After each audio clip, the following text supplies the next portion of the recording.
نحمده ونصلي على رسول الکریم اما بعد۔ انڈیا کے ایک صاحب نے پوچھا ہے کہ ذی-قعدہ میں چاند کی صورتحال کیا ہے؟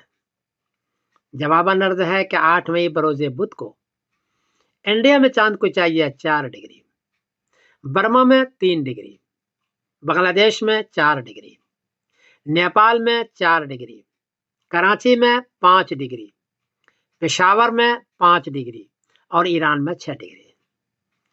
چونکہ 4 ڈگری اور 5 ڈگری ہے، چاند 10 ڈگری میں نظر آتا ہے، 9 ڈگری میں مشکل سے نظر آتا ہے، اس لیے 8 مئی بروز بدھ کو اس خطے میں چاند نظر نہیں آئے گا۔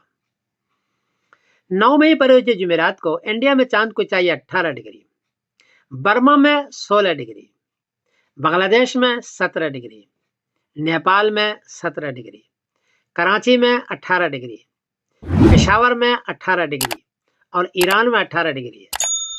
چونکہ 9 مئی بروز جمعرات کو 10 ڈگری سے کافی زیادہ ہے، اس لیے 9 مئی بروز جمعرات کو چاند نظر آئے گا اور 10 مئی بروز جمعہ کو ذی-قعدہ کی پہلی تاریخ ہوگی۔ یہ صورتحال ہے ذی-قعدہ کی صورت میں۔ میں سمیر الدین قاسمی بول رہا ہوں مانچسٹر انگلینڈ سے۔ السلام علیکم ورحمۃ اللہ وبرکاتہ۔